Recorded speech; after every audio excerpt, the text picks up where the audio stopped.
Welcome to the Laws of Style, featuring conversations on creativity, fashion, and the law from the leading edge of our economy and culture. Hosted by noted fashion lawyer Douglas Hand. Hello, and welcome to the Laws of Style. I'm your host, Douglas Hand, and today I'm joined by fashion and lifestyle brand marketer and creative visionary Marcus Teo. Marcus, thank you for joining us today.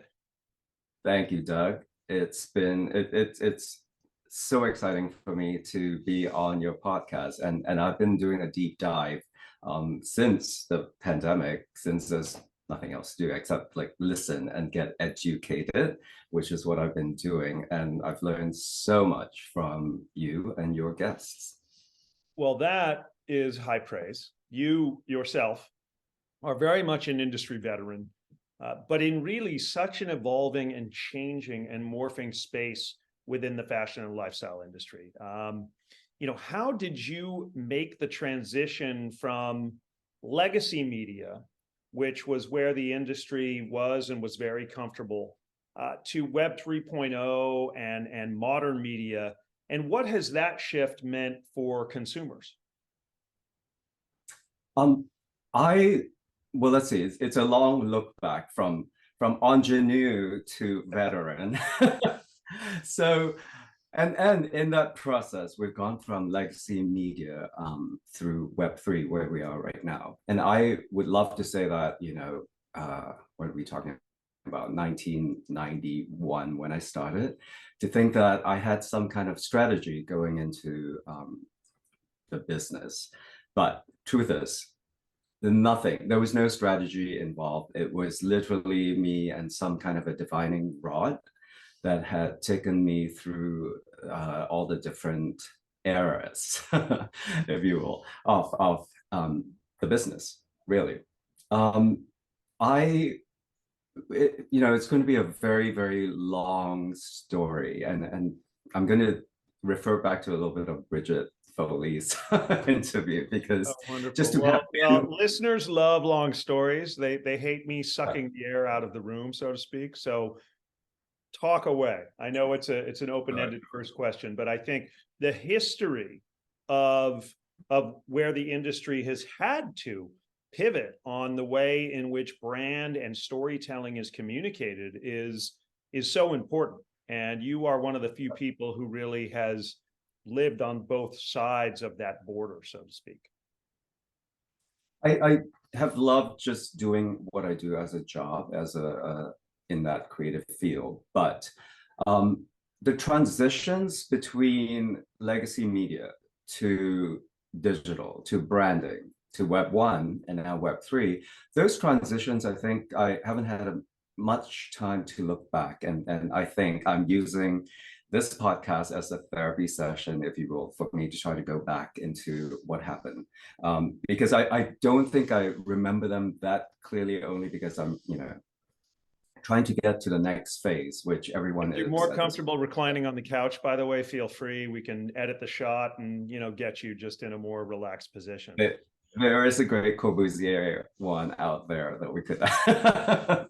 Well, you and I know our spaces, each other's spaces pretty well, so I do happen to know that. That would be. But let's keep you as you are, and we'll find another conversation for that, and that involves a drink as well. So what had started? I'll go through the very brief, because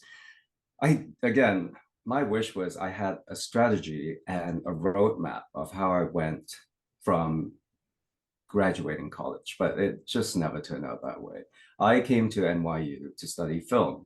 Simple thing. It's, was to go into auditioning. I tried to be an actor while I was writing, which I was doing a lot of. But in the short form of it, acting wasn't paying the bills and a lot of auditions. So I did graduate from NYU in film and journalism. So as a good Asian boy, I took on 2 majors just to make sure my parents were appeased in case one thing fails as the other. Actually, I lied to them. I didn't even tell them about film. They had no idea I was studying You film. told them you were majoring in law and medicine. I was supposed to pack my bags were packed to go to England, to University of Kent to study law, but somewhat I just didn't feel like that was the right thing to do. And I changed my mind. There was, I decided I was going to come to New York and study film, but the compromise was to take on journalism, which was a respectable career move. So I took that on, but luckily I did, because while I was auditioning, somehow I also found it, through an internship, actually, an internship back at Mirabella magazine when that was around. And Right. that kind of opened my eyes to, hey, I actually do like the idea of working in media and magazines. Cut through to when I was auditioning, I found a dear friend who was a great photographer. She wanted to shoot pictures of like New York nightlife and events and parties.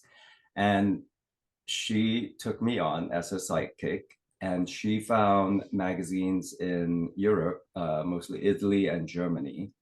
And I found some magazines in Singapore and in Asia to write about New York nightlife and events and parties.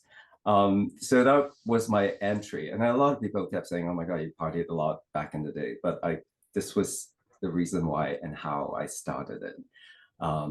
And that kind of paid the bills for a while.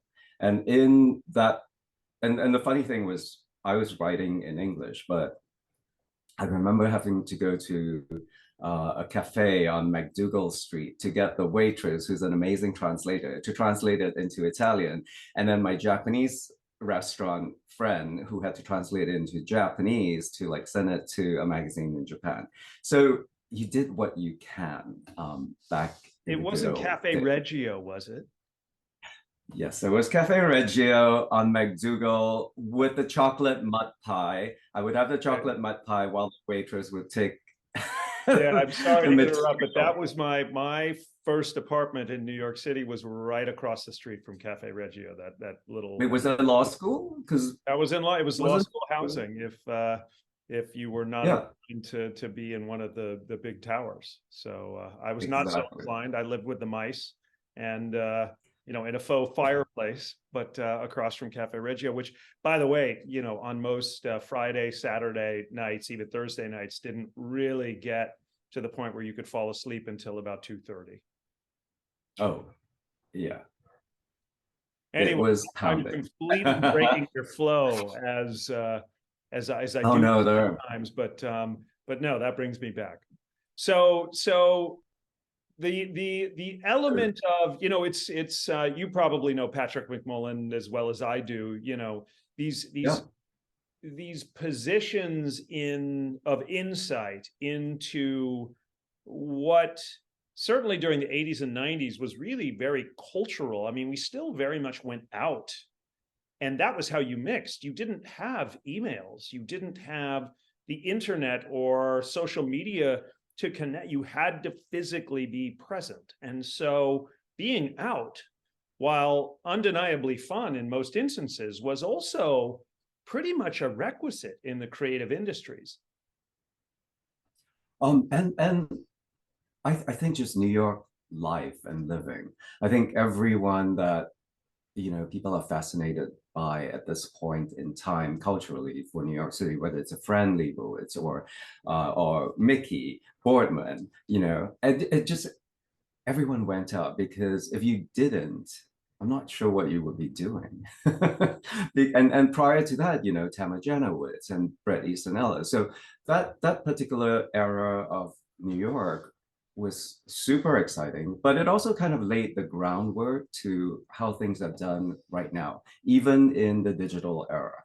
I think there's a lot of going out that's still happening that creates these little pockets of cultural movement and if you're excited about where New York's going, what's happening, you still look at these bubbles, right, to give you some kind of direction, whether it's a trend, whether it's a cultural shift, whether it's just having a good time, which a lot of it was. Someone just wrote like when the first Love Ball was, and I was like, oh yeah, I remember covering that in when was that, 1989 and 1991. And I keep telling everyone, I was 10 years old.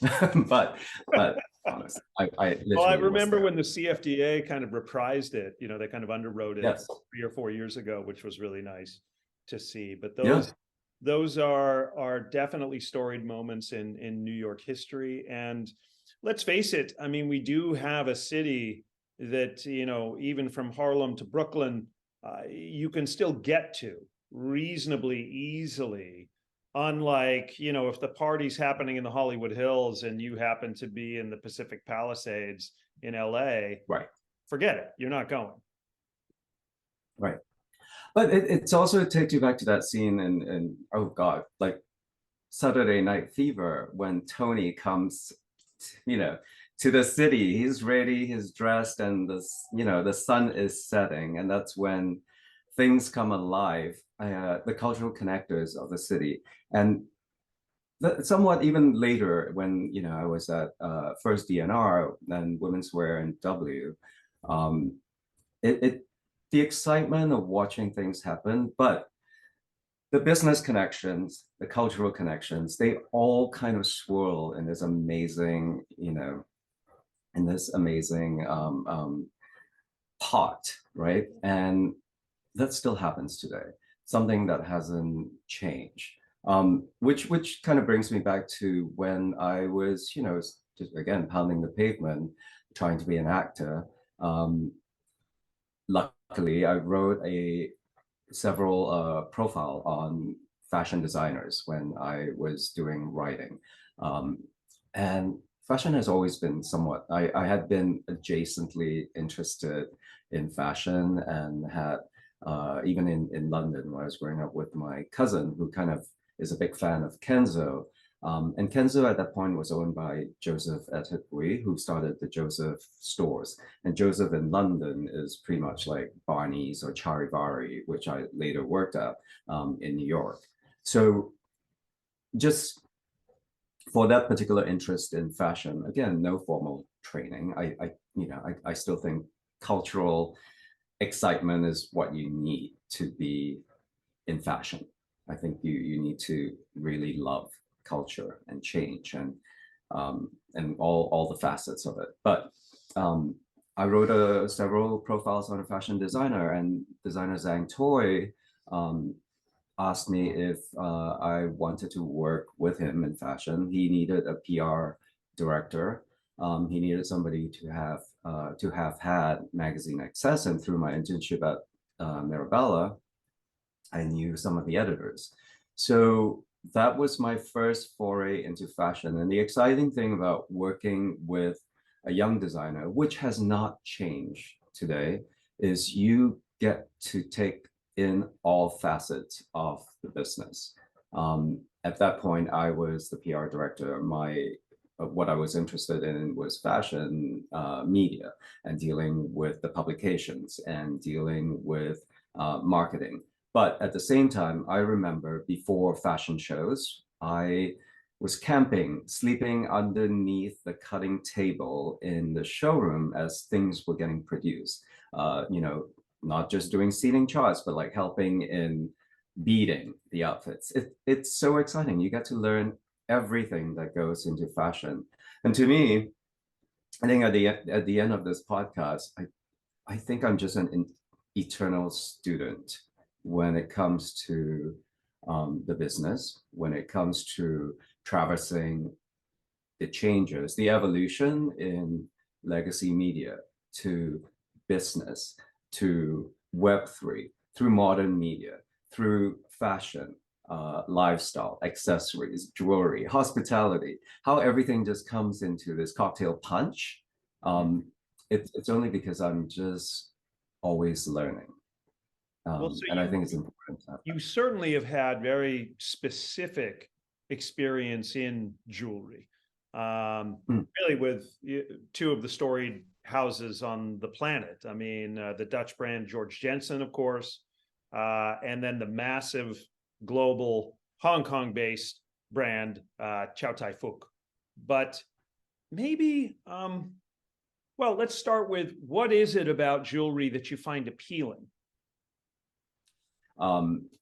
And that also came by default because while I was working on men's portfolio, Eddie Lida was starting up a gift guide. And this was around the same time as Natalie Massenet had her, I'm blanking on the name of her catalog, which is about fantastic gifts, items from all categories, men's, women's, design. My job was to pick the best of everything from furniture and design and work on a still life. What's the best way of showing it? And we did the W gift guide, which was pretty successful. And in that process, I just realized I love design above everything else, right? Storytelling and design. So you can throw anything at me, and my job is to like create the best visual imagery out of it to tell a lasting story. It creates an impression, makes you want to buy something, or makes you want to live a certain life, makes you want to wear a certain outfit, whatever it might be. And that's storytelling. So, and in that process, I think, and this comes back to where the jewelry question is. One of the things I started shooting was jewelry, and before that, I really had zero interest in jewelry as a category, but working with still life photographers, and this kind of has a broad context to it. So I have fashion, which is, you know, large team with like trailer vans and exotic locations and models, and there's so much character and personality, which I love. It's like filmmaking. But I was also working with the world's best still life photographers. I realized I had this dual personality that needed to be that needed attention. I love the big, large fashion productions, but when I'm with my still life photographers, you are working minutely with that one thing or the several like little elements that go into the picture. And that little element has to tell as much of a story as, I don't know, a fashion editorial or an entire movie. Now, how do you do that? And that was a challenge that I proposed myself. And that was one thing I learned from still life photographers. How do you communicate with each other, and how do you actually create the best imagery?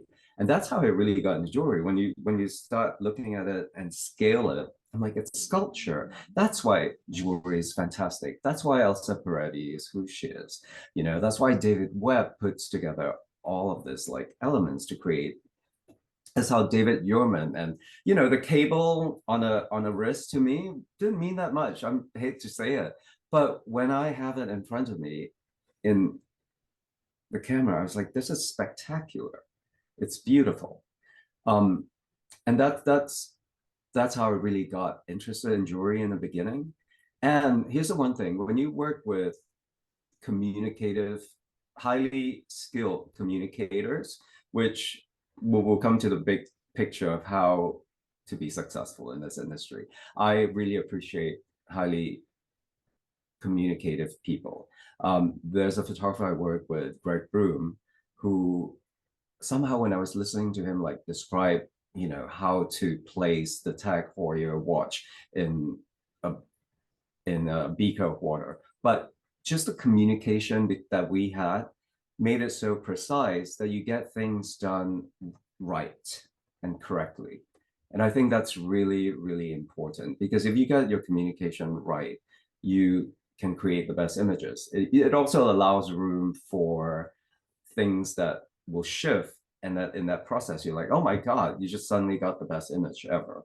Well, and unlike the law or most elements of business, creatives communicating with creatives, I think, is tantamount to someone from Kazakhstan bumping into someone from Ecuador in Times Square and trying to communicate whatever they're trying to communicate, which is to say, a lot of that creative spark is hard to even articulate in your native tongue, you know? And so when you can find a language with other creatives where you're clicking.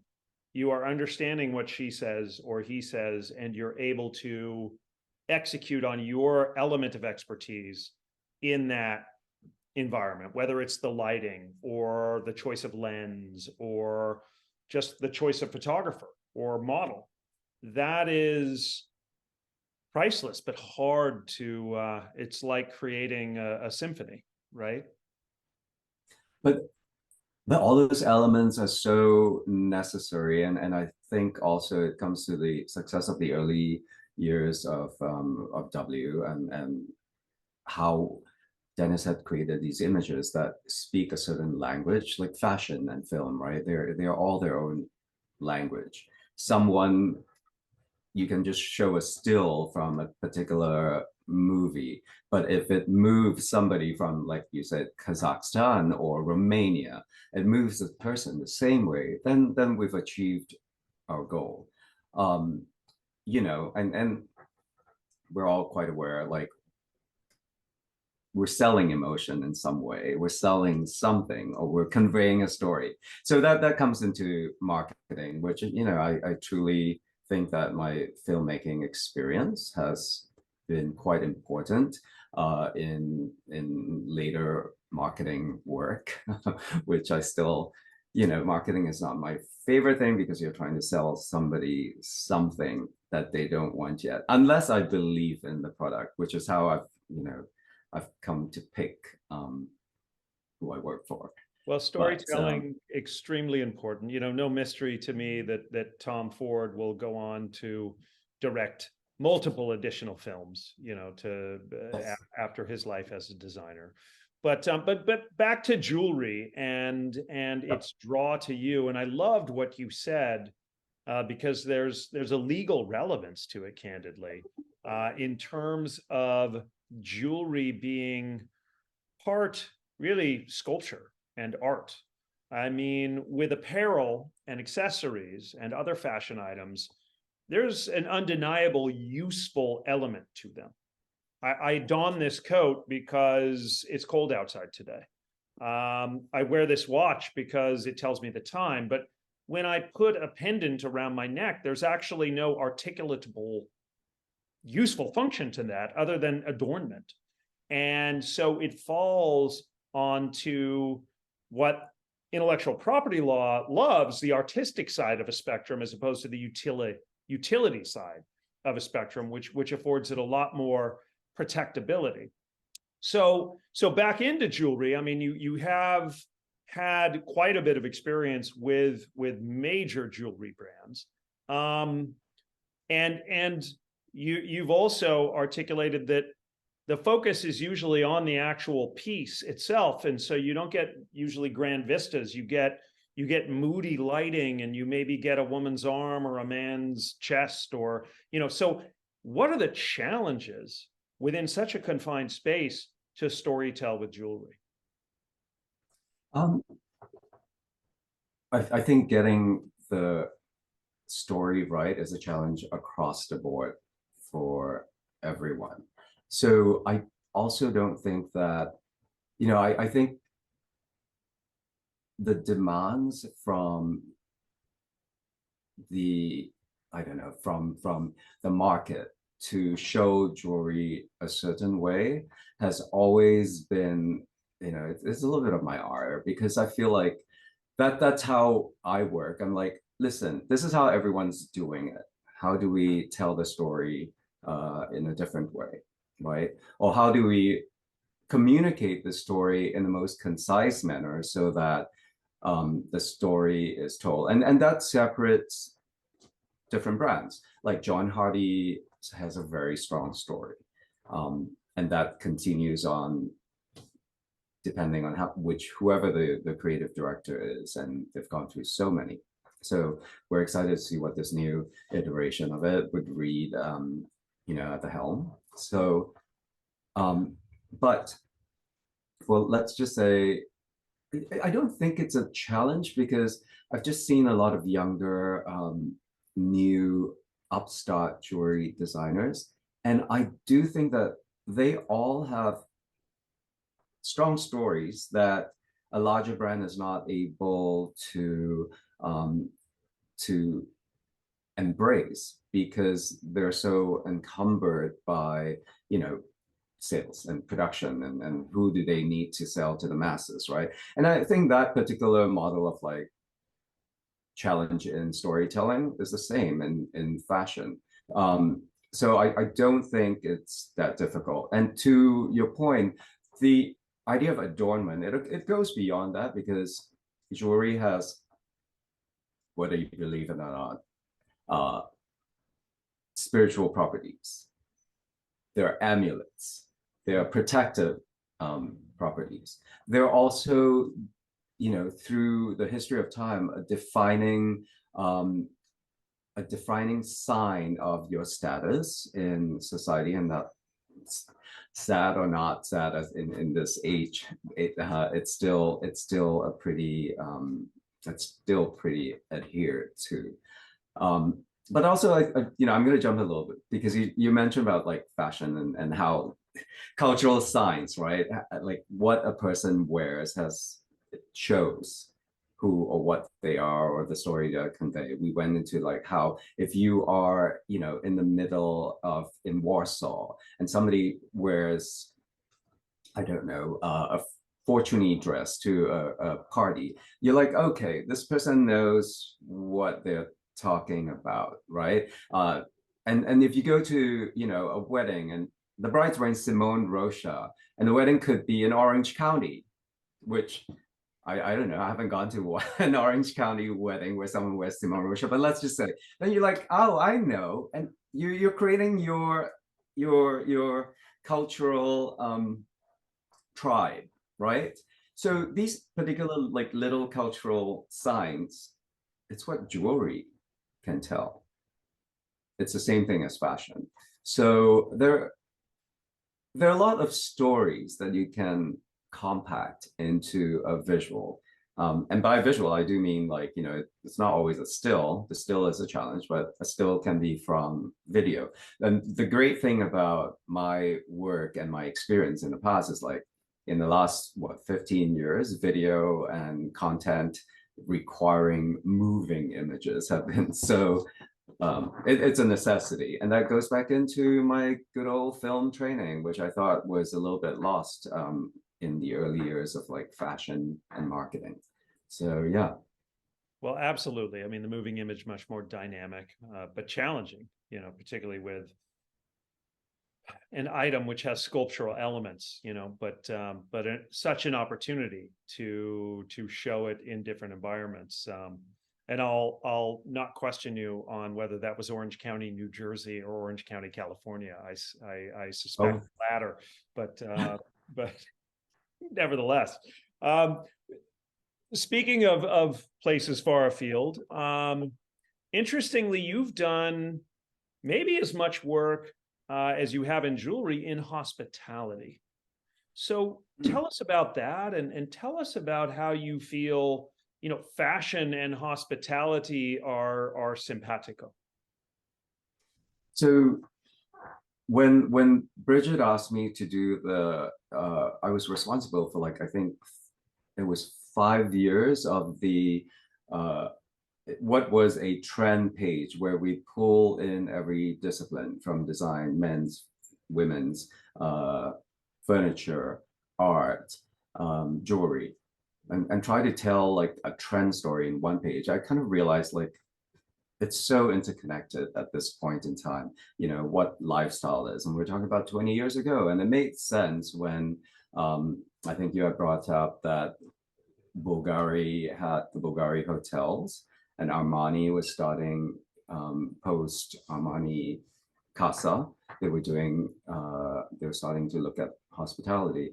So it made perfect sense that it's a complete it's a complete expression of a brand, and I love that, because it's really building your entire culture. And I think in terms of how I got into it, it was first quite, as with everything, organic. I love to stay at great hotels, don't we? And have very much, have very much grown up with that particular observation of service, and what it takes for the best hotels in the world.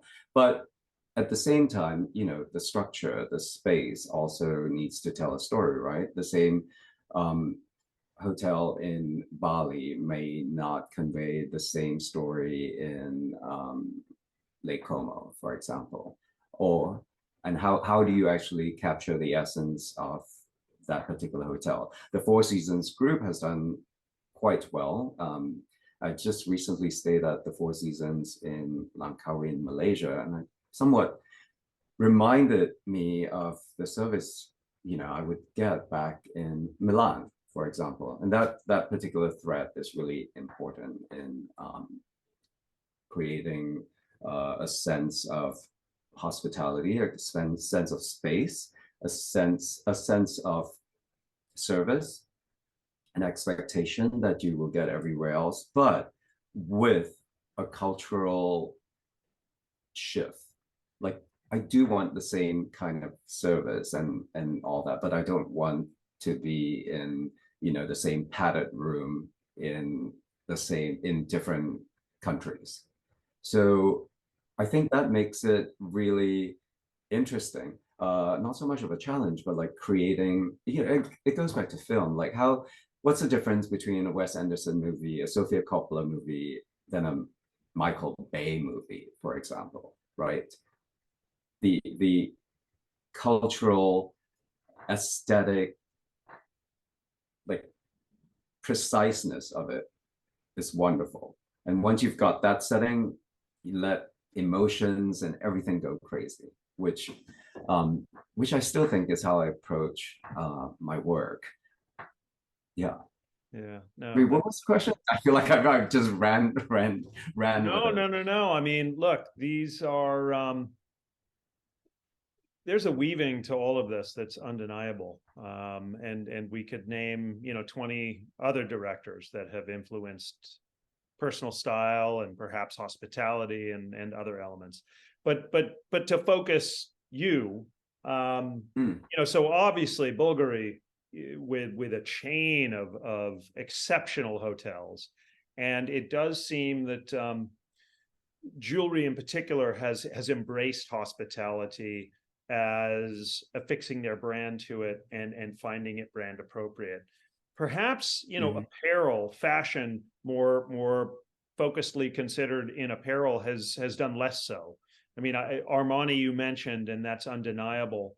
And I think that did stem from Casa Armani. So it almost is more like, an extension of Casa Armani than the apparel brand. But, what do you think it might be the future for fashion brands? Because I do think there is a consumer for, say, the Rose, Palm Springs Hotel, or Rag and Bones Edinburgh Lodging House, and I don't know that those brands want to do that, but I do think if my finger is anywhere near the pulse of the zeitgeist, I do think consumers would respond to that. It's quite naturally. So I keep thinking about a Ralph Lauren hotel, right? Wouldn't that be a very natural expression? As you mentioned, the Row as well. Those particular brands are completely poised to take the brand experience further, because they're already worlds that you live in. So it would be interesting to take these worlds further. It does provide a little bit of a challenge, because fashion and what the particular trend moment shifts. And that's the one thing I think that, I think fashion companies find it's a little bit challenging, because they don't know if the consumer is going to get the same effect. For example, if you want to do a Saint Laurent hotel, right? Saint Laurent's current aesthetic is a little colder than what I mean, I can see what a Saint Laurent hotel looks like. But then again, if you did Saint Laurent in Marrakesh, and if you've seen the fantastic museum, his house, Now that's also an entire expression on its own. So is that the brand expression or is that the designer's view? I think that is one thing the brands need to settle on before they kind of launch into hospitality. It's a lot easier for a design firm. Yeah. Well, and maybe the middle ground, and we have seen this with brands, particularly fashion brands, sort of having takeovers of a hotel. So in a sense, a collaboration with an existing hotel chain where they take over, so to speak, or they brand sometimes a particular area of the hotel or the entire hotel for a season. And in a way, that's it's more like dating before you truly get married to being in hospitality, I would think. But I do very much take your point that, yeah, apparel, fashion apparel, much more seasonal than, say, jewelry or other brands that have taken themselves into hospitality. And, of course, we all love the Polo Bar in New York, but, it's hard to imagine that outside of New York and living in every major city in the US or cities overseas. It is. I mean, the Polo Bar's aesthetic and experience obviously is culminated from several other, which is Ralph's approach, right? It's film. It's culminated from a certain grandeur or experience from Harry's Bar, for example, or if you were having a drink in what's the hotel in Rome, for example, if you're having a Negroni, it's all those experiences, and you put it in this one jewel box, and that makes perfect sense. Now, to take from internally and putting that out, I'm not quite sure if the consumer. I think actually for Ralph Lauren, it's there. It's Ralph's old world aesthetic as well as modern Ralph. I think there are hotels to be developed from there. This takes me back to a little bit about Georg Jensen. It's not fashion, but this is what we did when I was there with David Chu, who was the CEO at that point. And I think David has, had such great ambitions for the brand when he was their CEO, because when I joined, and thanks to David, who I've actually worked on several of his brands in the past, when he took over Jack Nicklaus apparel, I've worked on them. When he had Lynx, which was a country club aesthetic brand, I've worked on that with him. And it goes back in the days of Nautica. When David asked me to join him, we saw that Beijing, and they were outrolling in China, and they had a slew of stores. The idea was, we're going to open this great Georg Jensen stores, design, Scandinavia, in China. It's amazing. My thought was like, they don't really know Georg Jensen as well as you think they do. So if you open as many stores as you do, it's a store experience. It's not anything bigger than that. So the great thing that David did was actually decided to take that particular budget and open the Georg Jensen Gallery, which is a space for Scandinavian culture, taking over the Beijing Center for the Arts, which is traditionally already an amazing, beautiful spot. Dior had done shows there. So it's a bit international, but it's also a 1,000-year-old like courtyard house in China, and turned that into a Scandinavian gallery where we brought in all of the design elements so that you can learn about design. You can learn about the history of like 100 years of design, which is practically everything that's been happening in the 21st century, in all the different shifts from Art Deco to Art Nouveau to the 60s to 70s. To 80s postmodernism. It's just to have that design conversation. And on top of that, we opened a Scandinavian restaurant when this was 2015, the George, when Scandinavian food was hot, and we earned a Michelin star within the first year. So I think the idea of communicating culture is what I truly love about the job that I'm doing or where I am now after these years of working. And that's what I'm looking for in terms of working with a brand. One of the lovely things about what you do and what brands do is that cultural pollination.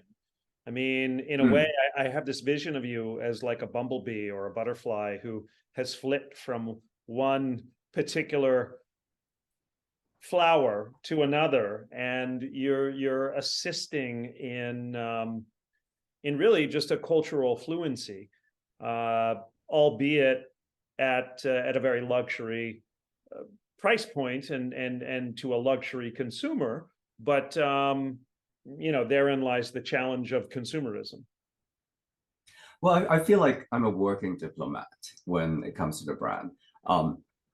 I feel like I represent the brand, whoever I've decided to work with, and be a cultural ambassador, and really bring in the values and the aesthetic and how to actually tell the brand story in all the different languages.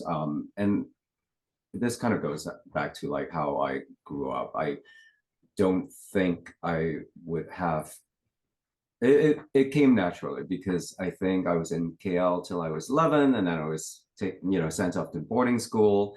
So I grew up in Kuala Lumpur and boarding school in Singapore, family in London. So I just bounced along all the different continents before I came to NYU. So the idea of being a little bit of a nomad and a diplomat has kind of been wired into my frame somewhat.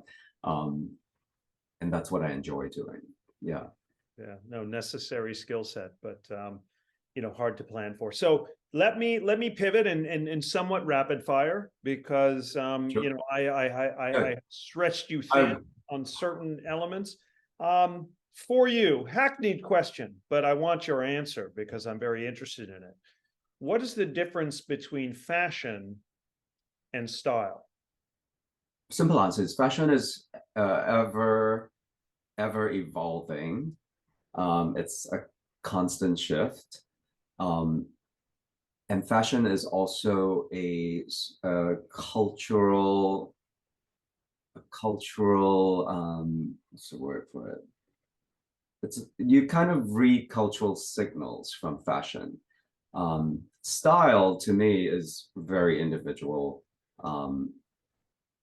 It's very personal, and everyone has their particular personal style. Style doesn't go in and out of fashion. And well, so just jumping right on that. Yeah, sorry. You're a very stylish man. You surround yourself with stylish people. Who are some of your style inspirations, whether past or present? I haven't been able to like grow up in all the different areas. In Kuala Lumpur, my grandfather was always impeccably dressed, whether it's like going bicycling in a white suit, no less, and tie.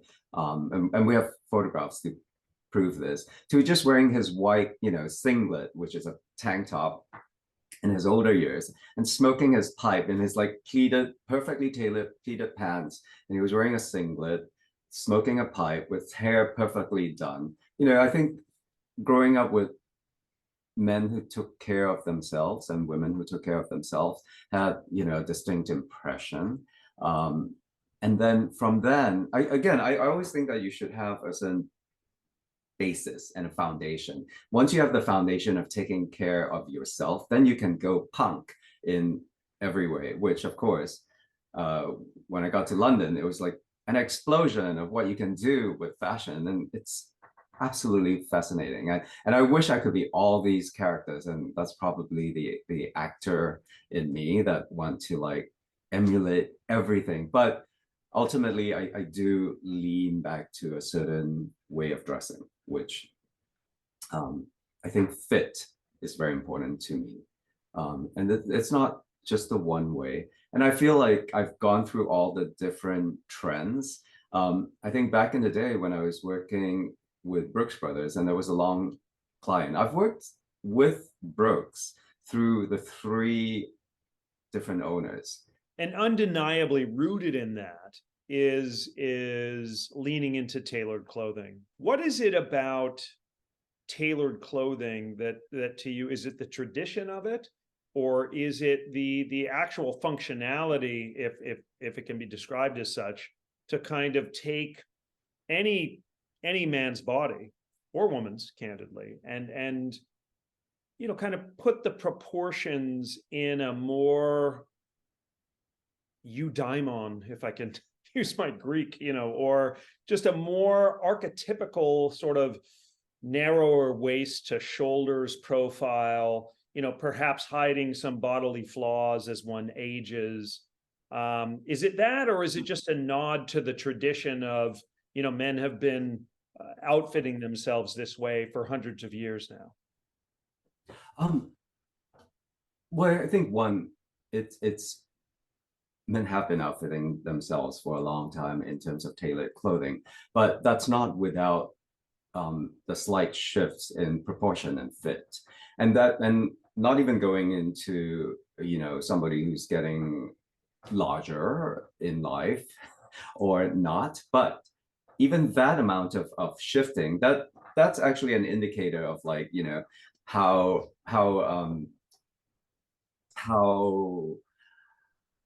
well you're getting fed, right? How it also, every particular fit, a shift in the shoulder, it's a slope shoulder, it's a relaxed shoulder, it's a particular stronger shoulder, that also conveys so much more about who you want to tell the world about yourself. So that as a basis makes tailoring a little bit of a uniform. And I think there's a lot of conversation into, like, you know, the death of tailoring for all these years. I don't think it's dying at all. I think it's always there. There are just a lot more people now than before. So if you actually want to look at data, are tailored suits sold more now than before? Populations have grown. So if you're talking about numbers, I don't think they have. If you're looking I at think you're percentage, undeniably correct that on actual numbers, Yeah. sales are up and increasing. But there is, you know, so to that point, there would be now an overwhelming number of people who would show up to work or to worship or to celebrate someone's reverent event in clothes that may not signal traditionally respect for that work, that special event, that ceremony. Clothes that themselves are marketed as comfortable, which I'm a full believer in, the clothes should be comfortable, but when attending a special event, I think there's a necessary genuflection to the event itself, as opposed to personal comfort. So maybe, you know, I'll just throw that out to you as my comment and get your reaction to that comment. Do you think that somewhat culturally we've I don't want to say devolved, because that's a value judgment, but that we've shifted directionally into that? And what do you think it says about culture if in fact we have? I think in the last 2 years, things have changed because the offering of suiting has, with fabrics, with relaxed cuts, it just become more comfortable.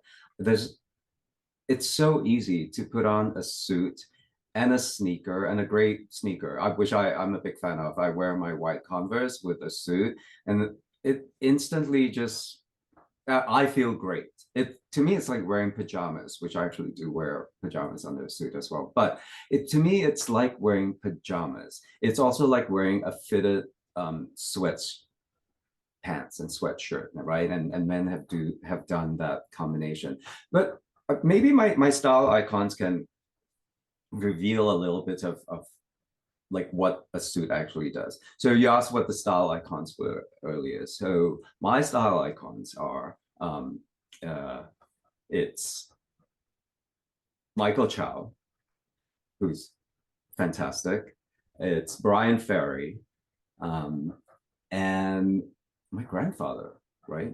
It's someone I've observed really taking care of themselves. Now, Brian Ferry, always in suits, but also an ultimate rebel and a rock star. And And gauche and yeah, comfortable and yeah, for sex. sexy AF through all the years has always looked amazing, but like always moving and looking great.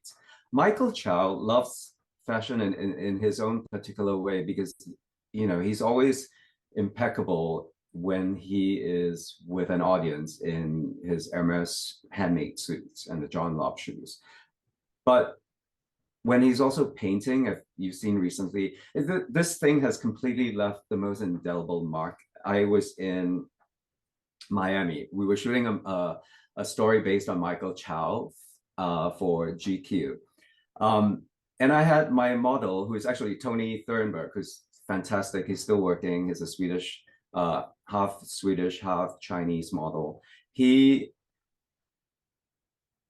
was my Michael Chow, and we were just walking out of Mr. Chow's. But at that period, I think Michael was having a lawsuit against the other restaurant that's similar in name and aesthetic. And he was just down there for a lawsuit. And Michael walks up to me. I was just looking at him in awe because it was Miami. He was wearing a black t-shirt, black oversized Bermuda shorts, the brightest pink knee-high socks, and his fantastic, I forget which leather shoes they were, but that particular vision of him at, I think at that point he was 69, 70, we're talking about like 10, 15 years ago, actually probably more, was spectacular. And I was like, this is so iconic for somebody to be able to, but it's all still in the realm of dressed up. And he's still turning it out. And I don't know if you've seen the HBO documentary.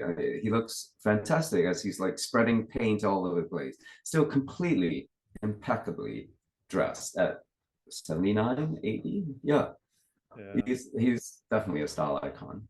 So to that point, I don't think suits are confining. I think they actually kind of provide some kind of comfort. Because I think ultimately men don't really want to think that much about their things that they wear. We do give it some effort, and I think that's necessary. But the default to me is like, oh God, do I have to play this character at length and still think about the clothing? So I think the suit's the easiest thing to actually project a certain sense of decorum without working too hard. Yeah, I mean, we have nicely put ourselves in that situation where you spoke of pajamas. I mean, the suit, it may not be something you go to bed at night in, but it is as easy to put together as a pair of pajamas or Garanimals, if you remember that reference. Yeah. You know, it is, you know, certain occupations afford themselves perhaps a little bit more breadth. You know, if you're an artist or a rock star, you know, certainly for creative professionals and for lawyers, there's maybe a slightly more restricted balance if what you want to communicate with your dress is also, as I said, this genuflection to the work, or this also communication of, I take the work seriously and I'm not a dilettante, which I think tailored clothing certainly does. And, you know, navy blues and grays certainly do, despite being maybe on the less expressionist side of the spectrum. So how have you, I mean, as someone so creative and probably can see each morning a number of possibilities that you might walk out the door in, and yet when I see you, I rarely see you with knee-high hot pink socks, despite now knowing that that's something you probably have seen yourself in mentally. Yes. How do you restrict your inclinations, and is it a professional courtesy, so to speak? Professional courtesy or dress by occasion comes into play. So it's interesting. I forget who I was listening. Just because through my profession and now, in the last years, having really have to balance the work between professional and corporate and creative.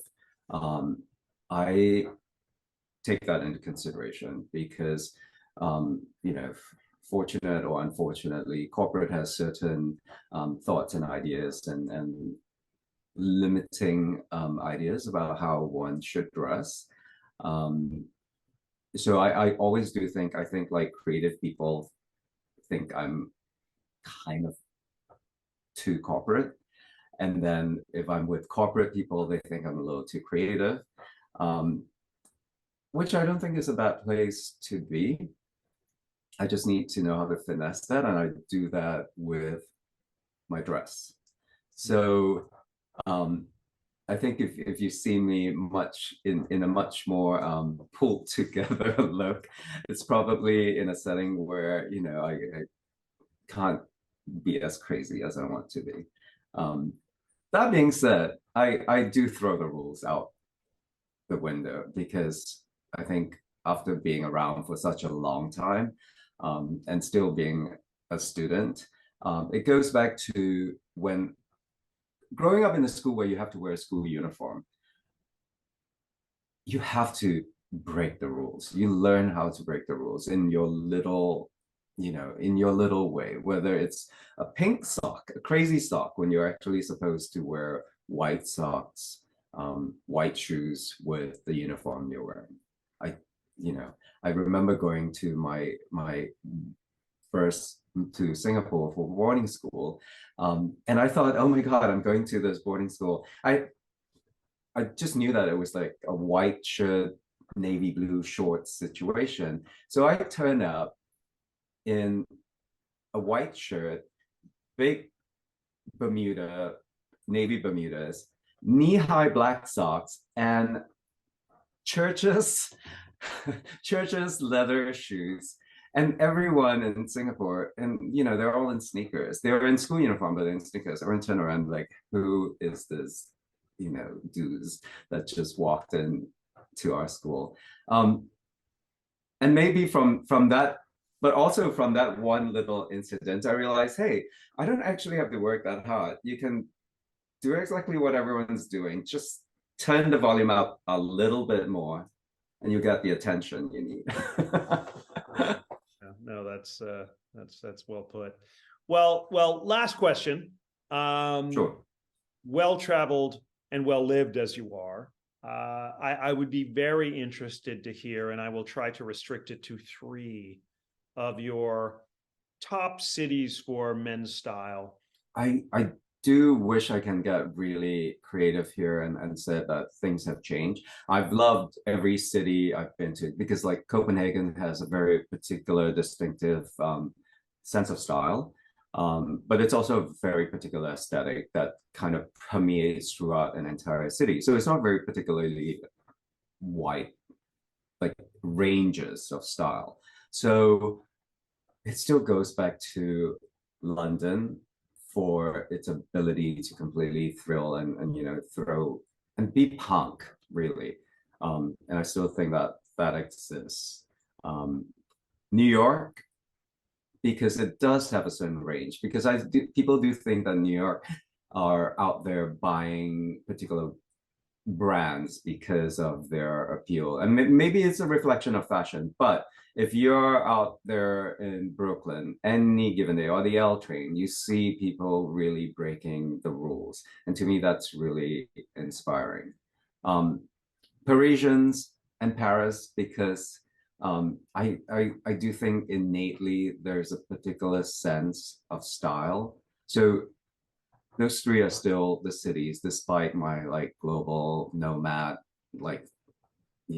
experiences. Those are undeniably strong choices, and we could deep dive. We could write a book. We could co-author a book on how the English never really had their revolution, and yet their style actually gets informed by non-tradition, whereas the French, and in some ways here in the US, we are still informed by tradition in some modes of our style, particularly the French. I still have great envy for how Frenchmen are able to, their scarf game. Like they can just take a scarf and they can take one blue scarf and wear it 12 different ways with the same sort of anodyne outfit and look stunning in each setting. So the one other thing that brings to mind is transcendence, right? When you're trying to do brand storytelling, like brands want to be across the globe. They want to bring their story, and there's a certain adherence to what the brand values and the brand aesthetic are.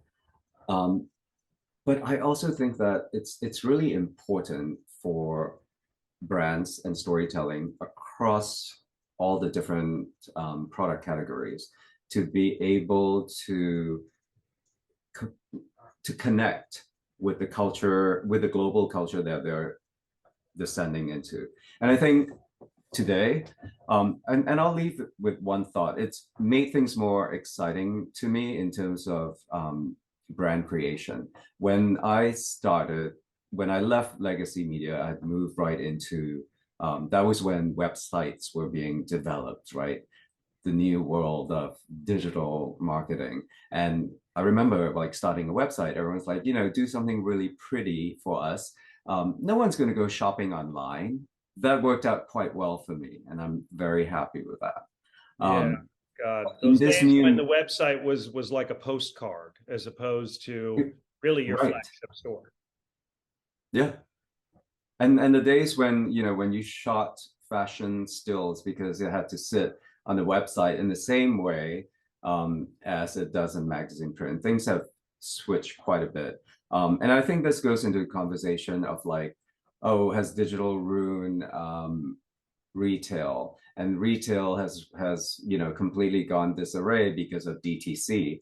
I think that we've come to a point where there's a certain clarity now. The hubris has, finally settled quite a bit. I think it's important for brands to continuously do strong digital content that sits across all the different mediums and the developing medium in Web3, and create the best experience. And I think stores are doing that right now on the brick and mortar level, so that your consumer, anywhere you are in the world, can experience digitally what your brand is about.